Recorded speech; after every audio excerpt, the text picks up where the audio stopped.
Okay. They've increased the money supply. They've debased the money supply. I hope I've showed you that. They've done all the things which they said were the reason why you should trust the market, not politicians. But while they were telling you that, during the era of free markets rule, they were doing all the dreadful things they said politicians always do. They were doing it. And the proof is, you don't have to take my word for it, the proof is what happened in 2007, 8, 9. What happened? Remember when I said the key about this, about how money works, is you have to have faith that someone will accept it from you, yes? Unless you're in a gold stand where the guarantees you're going to get a little bit of gold, which nobody is, you have to know someone's going to take this from you, okay? For this money, it'll be the government. It'll be the Bank of England. Securities, the bank's money, doesn't have that. It's their private currency. It's a global currency because all the banks accept it from each other, but it's not tied to the national. It's not tied to the Bank of England or to the Fed or to the Bank of France. All right?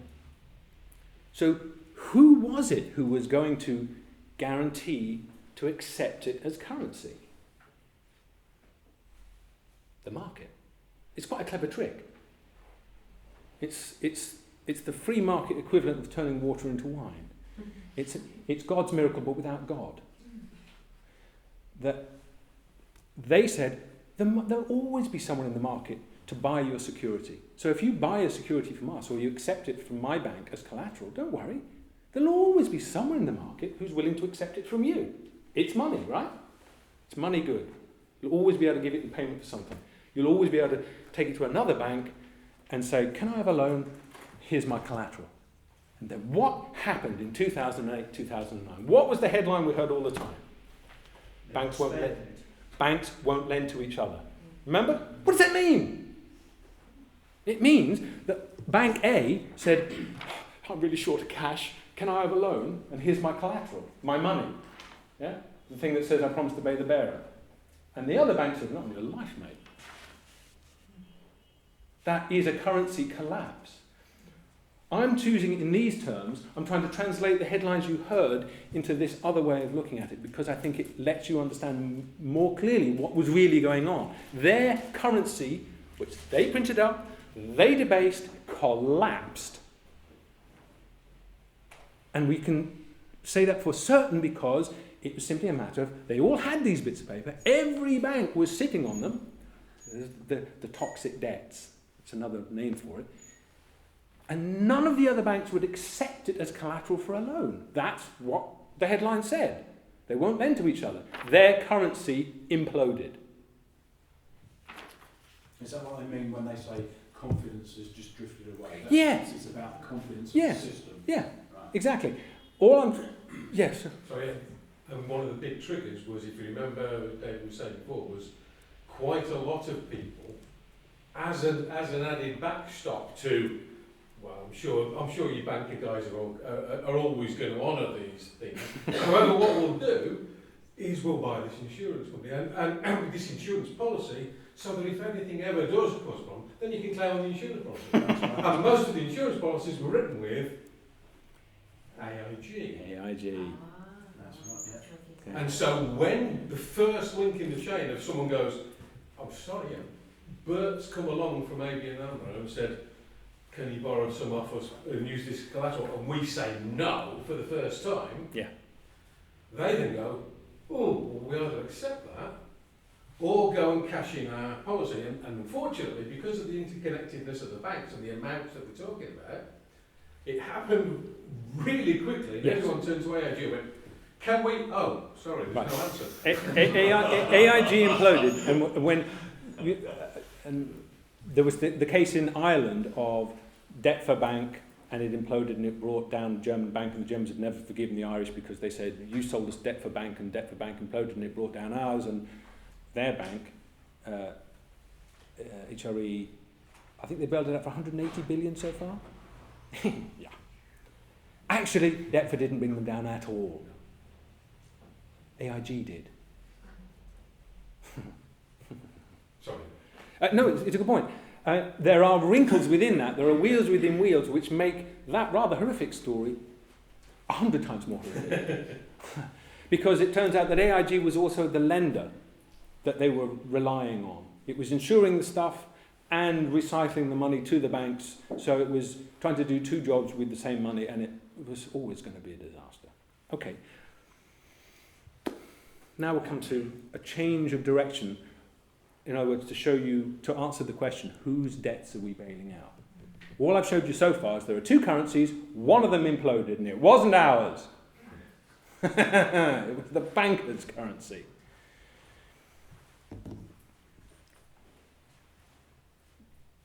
There is one very small problem. If you look, and I'll give you these, and in your group you'll be very familiar with these. I want to look at these figures and then look at them again. Okay, very familiar. In the top 10% of the wealthy people, the top 10% richest people in the country, own, latest figures say 40% of all of the privately held wealth of the country. Now that is a gross underestimation. How can I say that when the finest minds in Whitehall have said 40%? Easy, tax evasion. Okay, that's the 40% that people are willing to say, yeah, that's mine. The rest of it, they're going, I've never seen that. Good Lord, really, officer? That's mine. Hi. Huh. Yeah, 40% is what they say they have. In the US, it's a lot worse. 10% here own 46%. In the US, 1% of American families own 35% of all of the privately held worth of that continent, of that slice of that continent. Apologies to the Canadians. The top 5%, 5% own 63.5% of the wealth. 2/3 of the wealth of America is held by 5%.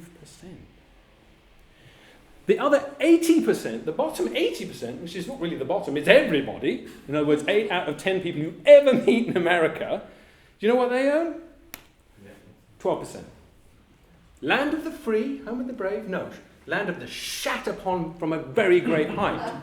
Land of the moral cowards. All right, now, the key, I would want to argue, is it's less who owns how much, but who owns what. Okay? Remember, I said, what is your wealth? What's your wealth tied up in? I'm not asking you how much you're worth. What is your wealth tied up in? What's your wealth tied up in? I'll go first. The bulk of my worth is tied up in my house. Right? And I pay for it with this stuff.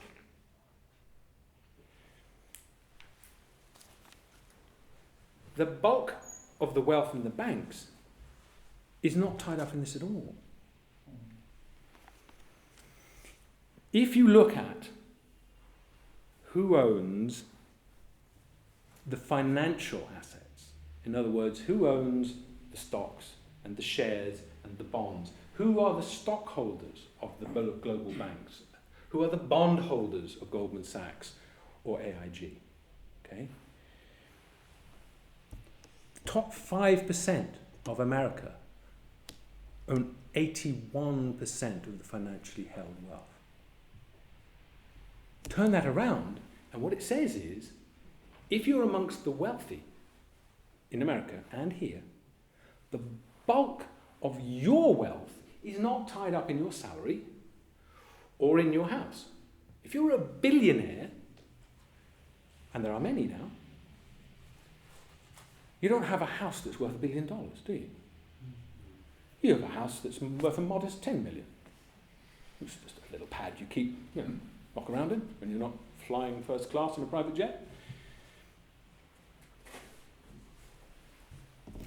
That is the wealth that imploded. See, in 2009, this could buy pretty much what it bought in 2006.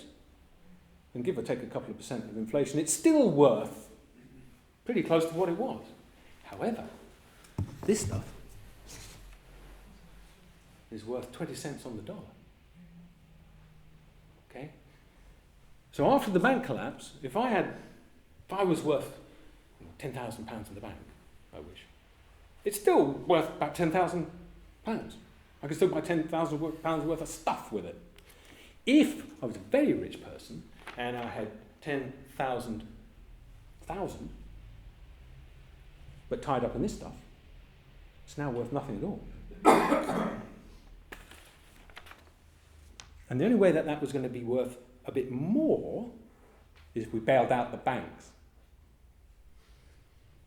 So why are we bailing out the banks again? Is it to protect your pensions? No. It's to protect the wealth of the 5% who own this stuff and whose wealth and power and position is tied up in this. If RBS had collapsed, my £5 would still be worth pretty much £5. But the bondholders and the stockholders in RBS would have lost most of their money. I wouldn't be any poorer than I was. They'd be a lot poorer. Can I ask a question? Sure, please. Sorry if I'm being really thick. But yes, that's money. Mm-hmm. And you're saying, okay, so I've got 10 grand, it's in the bank. Mm-hmm. If RBS collapsed, I've still got my 10 grand. Yep. But you wouldn't have, because it's in RBS, and RBS collapsed. I'm glad you asked. And then you have a run at the bank. I'm glad you asked. It's a very good question. Because they've promised all their money away, but doesn't Mm-hmm. Right. There's a certain thing called the deposit insurance scheme. All governments have one. We have one here. And it says that the government will guarantee £80,000 in your account. Right? And if it's a joint account, it's 80,000 quid each. Now, without wishing to be personal, does anyone here have more than £80,000 in their bank account? I don't. No, I didn't think so. There might be one person in here, and he or she is keeping their hands firmly in their pocket. Not mentioning any names, Phil, but you know. All right. If there had been a bank collapse,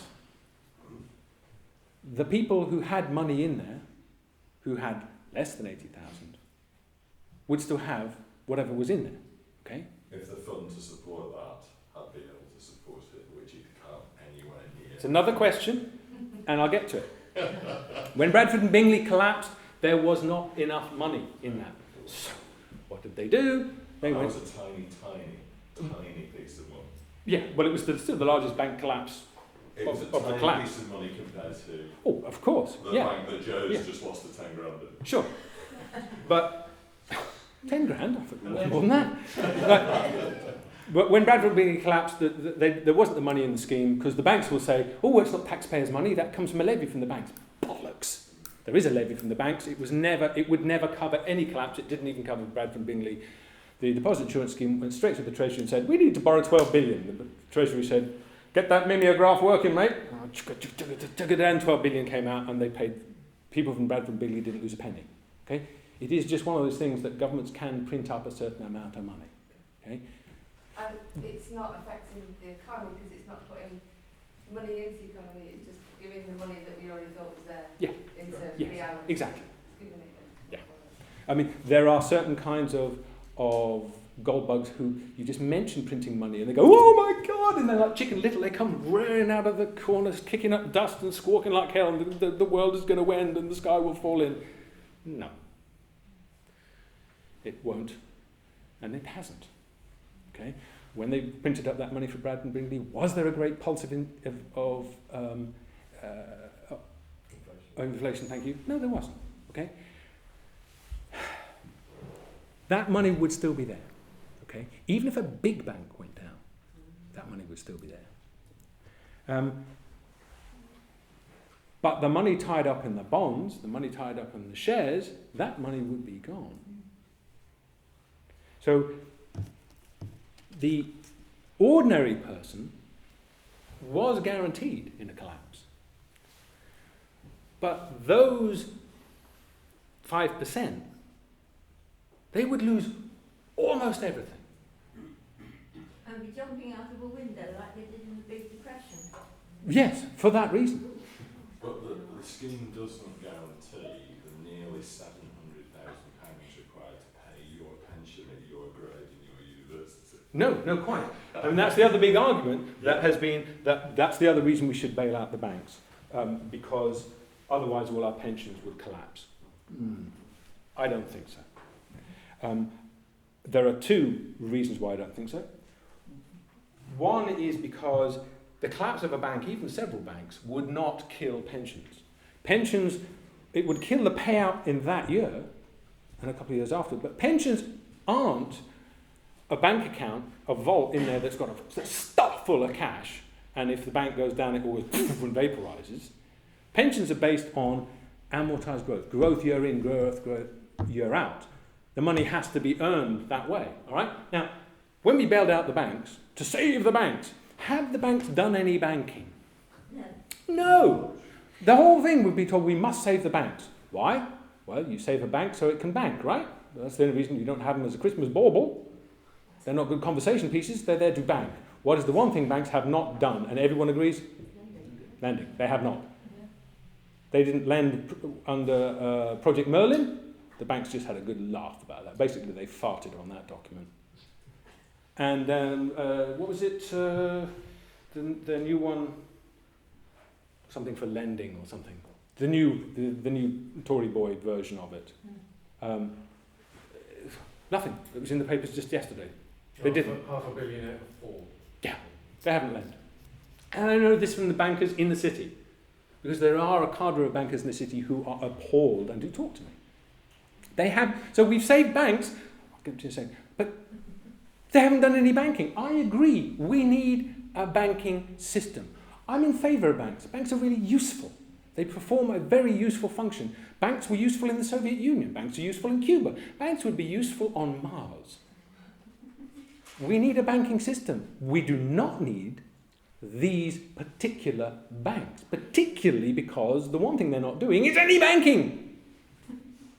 Right? We would have been much better off having them collapse, taking a fraction of the money that we've thrown into these banks and simply recapitalise new banks, using the same buildings and the same people, we're giving it a different name, having said, well, those debts have nothing to do with us, you're on your own, mate. If you were the bondholder, there's your P45, come to ask your local council if they can rehouse you.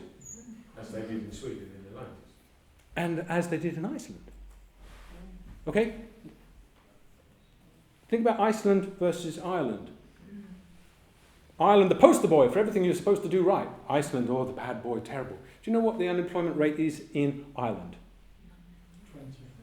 20. Okay. It's pretty high. Yeah. Well, last I looked, which was a while ago, it was 14%. At the time I looked, and the unemployment rate in Iceland was 14%. On that same day, unemployment in Iceland was 7%. Okay? I'm not saying everything in Iceland is hunky-dory, but the notion that the sky would fall in and they'd all die of mass whatever didn't happen. There weren't tanks on the street. The kind of the bankers' scare tactics of, my God, the world would end, just wasn't true. Governments have paid for that. Only some of the British people, they didn't help the Icelanders. They paid off what those Icelandic banks were, using their terminology, owed Brits. They didn't go and help Iceland, so Iceland still let the banks go down. We could have recapitalised new banks. If RBS had gone down, we could have kept all of their banks, all of their stationery, all of their people, and then said, well, let's take 10 billion and recapitalise it. Okay? And we'll give it a very modest leverage of, say, 10 to 1, which is very modest. When I think Bear Stearns went down, it was over 30 to 1 leverage. 10 to 1 leverage means that 10 billion we put into the bank, they can now do 100 billion. 100 billion of lending. And what's more, that's a clean bank, a bank with no toxic assets. So when you go to the bond market and say, would you like to sell bonds, buy debt of Lloyds or Goldman Sachs, who are riddled with debt, or Santander, which is riddled with debt and drugs? Did I say that? Good Lord, that's outrageous. I'm sure I didn't say that. Or would you like to put it in our new capitalised bank? Which one would you want to put your money in as a bondholder? Well, who would you lend to? Yeah, the clean bank. That's another problem, yes. Let's just deal with one problem at a time. Yeah, they are doing the same thing again. Yeah, I'd love to. We could have recapitalised new banks. We still could. Right? We didn't.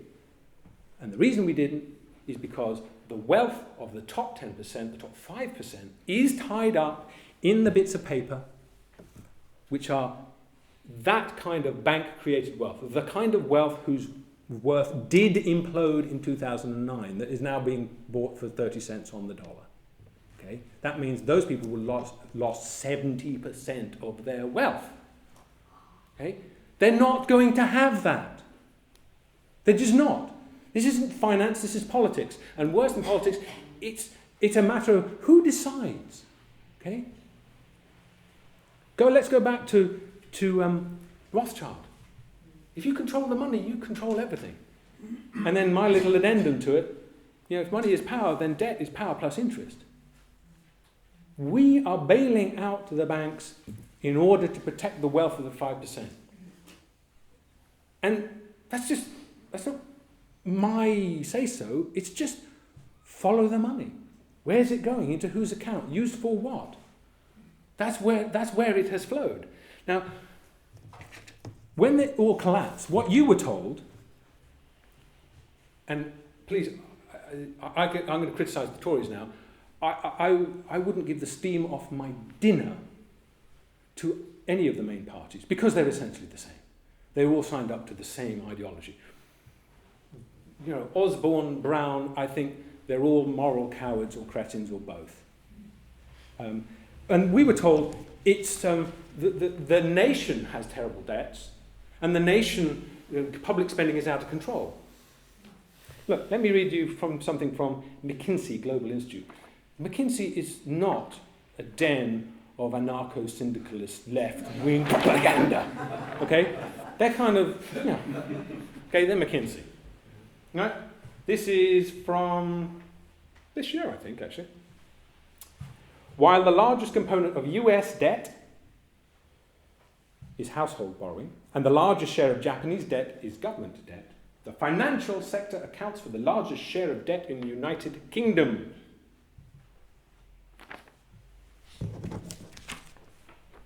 This is another piece. Price Cooper's Waterhouse. But you're not making arguments that stick together. They're just separate arguments. You're not joining them together. I think I am.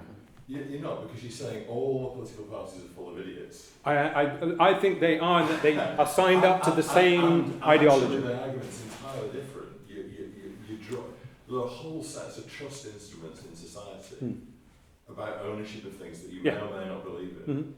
And I'm with you emotionally. I just think the argument is just bitty and incoherent. Mm-hmm. And so it's an emotional argument. Oh, it is an emotional argument, but that's with the bittiness. Okay. What's wrong with that? What I would say is this. No, there's nothing wrong with the emotion, because I'm with the emotion, otherwise I wouldn't be. The bittiness is, I would admit that there are things where I say, let's look at this, let's look at this. Okay? But what I do not have... Every politician isn't an epsilon minus. No, of course not. What I mean is that all I'm saying is that Labour and Tory, I criticise them both. If I stand here and criticise the Tories... I understood that the glibness applied to both. Yeah, because whatever their differences, but they both believe in the same essential economic but what ideology. If they'd let all those banks break down? What would other countries' view would have been? What would happen to the currency? Our currency? Yeah, because there's still lots of money coming in, keeping up the currency. What would have happened if a lot of people around Europe would have said, right, they let all their banks, all our money's gone, we're not investing in... Well, if we'd let our banks go down, theirs would have gone down. There would have been no two ways about it. They couldn't have stopped it. And absolutely then what not. happens? The euro gone down. But the euro could down. Well, what do you think happens? I mean, would the notes in your pocket suddenly vaporise? It's just a token of exchange. The results are unpredictable. That's but guess which 20% are suffering? It's not the rich people in Ireland that are suffering. No, exactly. The 20% that are suffering are the people that we want to support. Yeah. That's because they've done it wrongly, as David pointed out, from the beginning to the end. That's the point. But everybody always says everybody's always done it wrongly, and everybody is doing it wrongly. I mean, the problem for any... It's just not as simple as this nice level. No, of course not. Yeah. But this is always the problem. You see, if you argue against the status quo, if you argue against the accepted wisdom, the first line of defence is always to say, "Okay, Smarty, what's your plan?" And then the second one is, it better be utter and total and complete, and I better be able to look at it and go, "Christ, that's going to work. That's a work of genius." I tell you what, I'll come up with that plan when those in charge of the status quo can do the same. And they can't. Their plan is utterly bonkers and flawed. It doesn't work. It didn't work. We've had a financial blowout every 20 years. Every one of them for the last 40 has been bigger than the last. The S&L savings, billions went down the drain. The .com, billions more. WorldCom, billions more. And now this one, billions more. So I'll come up with a foolproof, complete plan when they do.